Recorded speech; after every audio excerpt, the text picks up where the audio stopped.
morning he was unrightfully taken into custody and tortured for 4 hours each day. Why exactly? For the crime of being the mortal enemy of Naoto Oshima. To look deeply into this topic, I'll need to give you a quick refresher on the delicate history of the Japanese governing system. Prior to the 90s, earwigs were the biggest threat to the Japanese economy. A young boy named Naoto Oshima saw this and fought big, making a character so hateful of earwigs that would annihilate the entire population of them. Naoto hacked his Sonic the Hedgehog onto Japanese streets and committed the worst earwig genocide known to mankind. The Japanese government awarded his heinous crimes by giving him the role of Shadow Prime Minister of Japan. In the shadows, he controlled the route of Japan's future and guided them into the Abeist politics of the 2010s. Here's where Yuji Naka comes in. As a young boy, he wanted nothing but to be the best game developer in history. To make that goal true, he worked for a company named Service Games, where he would make his seminal work, a game satirizing the horrendous crimes of Sonic the Hedgehog.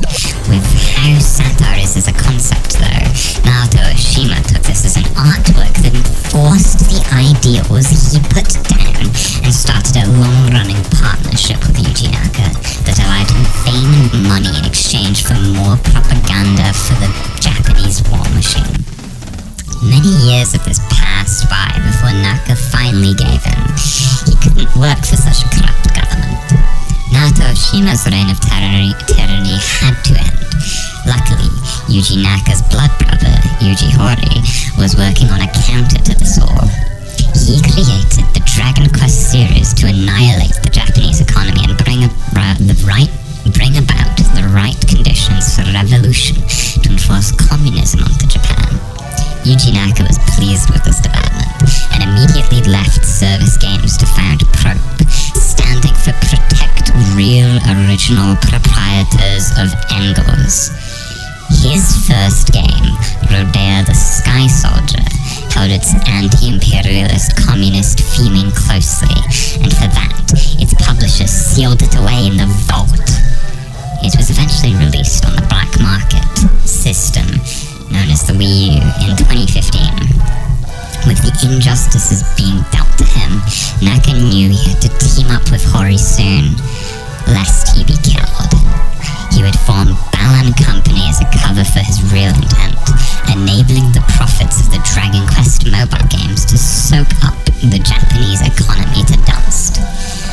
Balan Wonderworld became a bit of a beloved IP by Oshima though, and he used all of his energy to conjure the demon known as Lance to infect Square Enix and Naruto who would stand against him. Balan became a sign of peace, and also a sign of hate during all of this.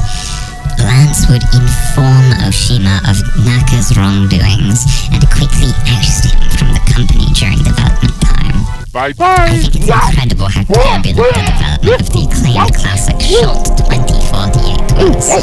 Yuji Naka got progressively frustrated with his team for putting in unnecessary details such as costumes, cutscenes, and graphics. When Oshima changed the project name to something truly banal like Balan Wonderworld, it was the last spike on the hedgehog's back.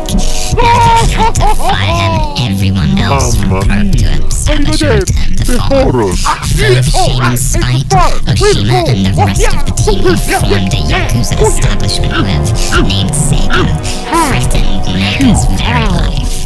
He swiftly set residence in the most secure place in Japan, surrounded by thousands of guards and impenetrable walls. The media want you to believe it's to make sure he can't get out. But we know it's because Sega can't get out. Given the nature of Japanese law, Naka's arrest would take at least a year to occur, and thus he used this opportunity to create the game as a warning to the public. Shot2048 placed in the Great NHK database will broadcast Oshima's misdoings to the entire world and promote communist uprising amongst the country. We must let this happen unless Oshima expands his genocide to more than earwigs.